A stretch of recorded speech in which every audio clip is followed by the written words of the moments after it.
Hello students, class third. बच्चों, मैंने last video में जो आपको हिंदी का रिवीजन कराया था, आई होप आप सभी बच्चों ने वो एक सेपरेट अलग कॉपी में नोट डाउन करा होगा और उसे लर्न भी करा होगा। ठीक है, तो आपको ये नहीं है कि केवल काम नोट करना है। मैंने उस दिन भी बताया था आपको जो काम मैं आपसे ये कह रही हूँ कि अलग कॉपी में करना है, वो आप अलग कॉपी में उतार कर उसको डे बाय डे लर्न करेंगे उसके साथ। ठीक है, मैंने बताया था ना आपको एवरी सैटरडे फिर हम आपको असाइनमेंट देंगे। असाइनमेंट लाइक अ जस्ट क्वेश्चन पेपर, उसको आप फिर सॉल्व करेंगे। उसको सॉल्व आप तभी कर पाएंगे जब आप उसे अच्छे से लर्न करेंगे, जो मैं आपको डेली काम करा रही हूँ। चलो आज हिंदी में आगे बढ़ते हैं। नेक्स्ट टॉपिक है हमारा lesson 2, that is Mahatma Gandhi. ये एक स्टोरी है, ये हम पहले भी रीड कर चुके हैं, फिर भी हम एक बार रीड करते हैं। 2 अक्टूबर हमारे देश के महत्वपूर्ण दिनों में से एक है। आप सभी जानते हो 2 अक्टूबर को हम किसके रूप में मनाते हैं? गांधी जयंती, है ना। क्योंकि इस दिन गांधी जयंती के रूप में पूरे देश में मनाया जाता है। इस दिन हमारे देश के प्रमुख नेता महात्मा गांधी जी का क्या हुआ था? जन्म हुआ था, है ना। इनका पूरा नाम मोहनदास करमचंद गांधी था। गांधी जी का पूरा नाम क्या है? मोहनदास करमचंद गांधी। सारा देश इन्हें किसके नाम से पुकारता है? बापू के नाम से। गांधी जी का जन्म गुजरात के पोरबंदर नामक शहर में हुआ था। याद रखना, गुजरात के पोरबंदर नामक शहर में हुआ था। इनके पिता का नाम करमचंद गांधी था। वह क्या थे? एक रियासत के दीवान थे। गांधी जी की माता का नाम पुतलीबाई था। गांधी जी के माता पिता जो थे वो बहुत ही सीधे साधे, उच्च चरित्र और धार्मिक विचारों के थे। उनके माता पिता के गुण ही आगे चलकर गांधी जी में आए, जिसका प्रभाव उनके संपूर्ण जीवन पर पड़ा। संपूर्ण मतलब पूरे जीवन पर पड़ा। गांधी जी पढ़ने लिखने में अधिक तेज नहीं थे, परंतु उनमें एक खूबी थी। वह क्या? कि वह कभी भी झूठ नहीं बोलते थे। यदि स्कूल का कार्य वह नहीं कर पाते थे तो दंड के भय से वह झूठ ना बोलकर सच्चा कारण बताते थे। जैसे स्कूल में कोई भी काम हमारा अगर होमवर्क देती है टीचर और नहीं हो पाता है तो वह उसके लिए बहाने नहीं बनाते थे, वो सच बता देते थे, क्योंकि वो झूठ बोलना नहीं जानते थे। वो कभी भी झूठ नहीं बोलते थे। उनकी एक और अच्छी आदत यह भी थी कि वह किसी बात को अच्छी बात को याद रखते थे और वैसा ही व्यवहार करने की कोशिश भी करते थे। हम जैसा सोच रखेंगे, जैसा हम याद रखेंगे, वही काम करेंगे ना, तो वह अच्छी चीजों को हमेशा याद रखते थे। 13 साल की आयु में उनका विवाह 14 साल की कस्तूरबा से कर दिया गया था। मतलब उनकी पत्नी का क्या नाम था? कस्तूरबा। और लोग उन्हें प्यार से क्या कहते थे? बा कहते थे। 19 वर्ष की आयु में गांधी जी वकालत की पढ़ाई के लिए इंग्लैंड रवाना हुए। अगर आपसे कोई क्वेश्चन पूछे कि वह वकालत की पढ़ाई के लिए कहाँ गए थे, तो इंग्लैंड गए थे। कितने साल की उम्र में गए थे? 19 साल की आयु में। जाने से पहले उन्होंने अपनी माँ से यह प्रतिज्ञा ली कि वह वहां जाकर कोई भी बुरा काम नहीं करेंगे। माँ ने प्रतिज्ञा ली उनसे। गांधी जी ने अपनी माँ को इस वचन का पालन उसने माँ को दिए हुए इस वचन का पालन जीवन भर किया। इंग्लैंड से लौटकर उन्होंने भारत की आजादी के लिए बहुत संघर्ष किया, मतलब बहुत काम किया। साथ ही देश भर के लोगों को अहिंसा का पालन करने को कहा। गांधी जी ने विदेशी वस्तुओं को न अपनाकर अपने देश की भारत की वस्तुओं को अपनाने पर जोर दिया। उन्होंने कहा कि बाहर की वस्तुएं ना अपनाकर अपने देश की ही वस्तुओं को अपनाना चाहिए। उन्होंने अपना पूरा जीवन बहुत ही सीधे ढंग से जिया। उन्होंने एक आश्रम की स्थापना की। किसकी स्थापना की? आश्रम की। वह स्वयं उसी आश्रम में रहते और सादी धोती व गमछा पहनते। वहां पर वह चरखा चलाते और स्वयं चरखे पर सूत काट कर अपने वस्त्र तैयार करते। देखो ऊपर गांधी जी आपको चरखा काटते हुए दिखाई दे रहे हैं। इस चरखे से फिर सूत बनाते थे और सूत से अपने कपड़े। गांधी जी एक अच्छे लेखक भी थे। लेखक कौन होते हैं? जो किताबें लिखते हैं। तो उन्होंने भी कई पुस्तकें लिखी। 15 अगस्त 1947 को उनका सपना साकार हुआ। उस दिन हमारा भारत आजाद हो गया। भले ही आज गांधी जी हमारे बीच नहीं है, परंतु हमारा देश आज भी उन्हें हृदय से नमन करता है। हाँ तो बच्चों, इसमें हमने क्या क्या पढ़ा, इस चैप्टर में हमें क्या समझ में आया? 2 अक्टूबर को हम किसके रूप में मनाते हैं? गांधी जयंती के रूप में मनाते हैं, क्योंकि इस दिन क्या हुआ था? गांधी जी का जन्म हुआ था। गांधी जी का पूरा नाम क्या है? मोहनदास करमचंद गांधी। अच्छा, गांधी जी को पूरा देश किस नाम से जानता है? बापू के नाम से।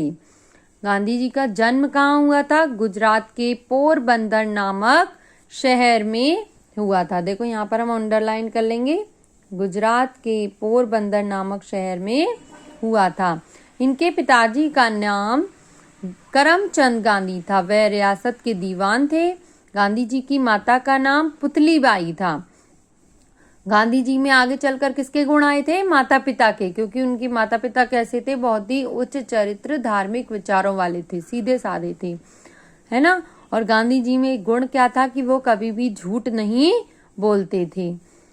14 साल की उम्र, मतलब गांधी जी की उम्र थी 13 साल की, उसमें 14 साल की कस्तूरबा से उनका विवाह कर दिया गया था। 19 साल की आयु में गांधी जी वकालत के पढ़ाई के लिए कहाँ गए थे? इंग्लैंड गए थे। इंग्लैंड जाने से पहले उनकी माँ ने उनसे क्या ली थी? एक प्रतिज्ञा ली थी कि वह कभी भी कोई बुरा काम नहीं करेंगे। गांधी जी ने किसकी स्थापना की थी? एक आश्रम की स्थापना की थी। ठीक है, गांधी जी क्या थे? एक अच्छे लेखक भी थे। ठीक है, तो जो इस चैप्टर को ध्यान से पढ़ेंगे और जो जो क्वेश्चन जैसे मैं आपको बताती जा रही बीच में, उस पर अंडरलाइन भी कर सकते हो। जब ध्यान से पढ़ोगे तो कोई भी आपके पास क्वेश्चन आ जाए या कोई भी खाली स्थान आ जाए तो आप उसका आंसर दे सकते हैं। इसके बाद अब देखो, जो हमने चैप्टर पढ़ा उस रिलेटेड मैं आपको कुछ शब्द बता रही हूँ यहाँ पर। डगर, डगर मीन्स रहा, सॉरी वो हमारे लास्ट चैप्टर के को निकल आए थे शब्दार्थ। आज जो हमने चैप्टर पढ़ा है उसके शब्दार्थ: तेज, तेज में होशियार, भय, डर, आजादी, स्वतंत्रता, नमन करना, नमस्कार करना, साकार, पूरा, जैसे गांधी जी का सपना साकार हुआ था, साकार मतलब पूरा हुआ था। ठीक है, इसे करने के बाद देखो शब्दार्थ दिए मैंने 5, उसके बाद में मैंने यहाँ पर कुछ खाली स्थान दिए हैं। यहाँ पर उनसे रिलेटेड ऑप्शन दिए हैं आपको, इन ऑप्शन में से आप चूज करके इनको फिल करेंगे और यहाँ पर लिख लेंगे। गांधी जी कभी भी डैश नहीं बोलते थे। बताओ क्या आएगा? क्या नहीं बोलते थे? झूठ नहीं बोलते थे। गांधी जी एक अच्छे डैश भी थे। गांधी जी क्या थे? लेखक। गांधी जी को पूरा देश डैश के नाम से जानता है। किसके नाम से जानता है? बापू। गांधी जी की पत्नी का नाम डैश था। क्या था गांधी जी की पत्नी का नाम? कस्तूरबा। गांधी जी वकालत की पढ़ाई के लिए कहाँ रवाना हुए? इंग्लैंड। गांधी जी डैश में रहते थे। कहाँ रहते थे? आश्रम में रहते थे। ठीक है बच्चों, तो ये नहीं सोचो कि आप चैप्टर आप पढ़ोगे दोबारा तो आपको अच्छे से रिवाइज हो जाएगा वो, उसके बाद आप उससे रिलेटेड जो भी मैंने ये वर्क दिया है उसको आप अपनी जो अलग से कॉपी बनाई है उसमें नोट डाउन करेंगे। मैं बार बार आपको यही बात बता रही हूँ कि ये काम आपको अलग कॉपी में नोट डाउन करना है। एज ये हमारा हॉलीडे होमवर्क चल रहा है। ठीक है, तो ये कोई भी अपना स्कूल की कॉपी में नोट डाउन नहीं करेंगे, अलग कॉपी में नोट डाउन करेंगे। ठीक है, इसके बाद नेक्स्ट टॉपिक है हमारा, जैसे मैंने आपको पिछली वीडियो में मैंने भाषा के बारे में पढ़ाया था। हमारी भाषा क्या होती है? जब हम अपनी बात दूसरों तक पहुंचाते हैं और दूसरों की बात खुद समझते हैं तो वो हमारी क्या कहलाती है? भाषा। आई होप सभी बच्चों को याद हो गई होगी। अब भाषा कितने प्रकार की होती है? 2, मौखिक और लिखित। मौखिक भाषा क्या होती है? जिसे हम केवल बोलते हैं और दूसरा उसे सुनता है, वो क्या होती है? मौखिक भाषा, है ना। और लिखित भाषा लिखकर या पढ़कर, मतलब लिखे हुए को पढ़कर या लिखकर हमको उस चीज को बता रहे हैं तो वो हमारी कौन सी भाषा हुई? लिखित भाषा। ठीक है, चलो नेक्स्ट टॉपिक है आज, यहाँ पर मैंने दिया है मिलान कीजिए। किसमें मिलान? मतलब मैचिंग हो गई भाषा और लिपि। यहाँ मैंने भाषा के नाम दिए हैं, यहाँ उनसे रिलेटेड लिपि। तो आपको यहाँ पर मैचिंग करना है। मुझे लगा कि मैचिंग से बच्चों को जल्दी इजीली समझ में आता है, थोड़ा इंटरेस्ट लेते हैं। तो यहाँ पर देखो हिंदी भाषा की लिपि कौन सी है हमारी? देवनागरी। कौन सी है? देवनागरी। तो यहाँ पर लिखेंगे नंबर 1। फिर है नेक्स्ट है उर्दू की कौन सी लिपि है? यस, फारसी के आगे लिखेंगे नंबर 2। उसके बाद है अंग्रेजी की लिपि कौन सी है हमारी? रोमन। यहाँ पे लिखेंगे नंबर 3। फिर उसके बाद है पंजाबी भाषा की लिपि है हमारी गुरुमुखी। यहाँ पे लिखेंगे नंबर 4। इस तरीके से हम ये मैचिंग कर देंगे और इससे हमें लर्न भी हो जाएगा कि किस भाषा की कौन सी लिपि है। बाद में देखो छोटा सा टॉपिक दिया है कि वर्ण किसे कहते हैं।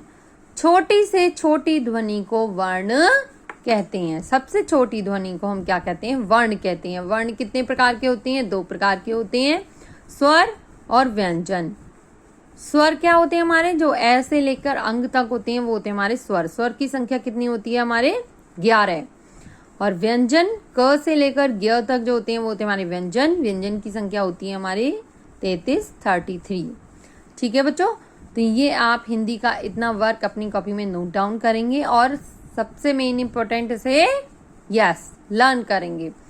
ओके बच्चों, कोई भी अगर आपकी क्वेरी हो, कुछ समझ में नहीं आ रहा हो तो आप मुझसे कांटेक्ट कर सकते हैं, लेकिन आप अपना काम डे बाय डे जरूर करेंगे। जो बच्चे नहीं कर रहे हैं या ये सोचे कि हम कल कर लेंगे, कल के लिए आपका कल का काम और बढ़ जाएगा। इसलिए हमें डेली का काम डेली ही करना है। आज के लिए इतना ही। Thank you.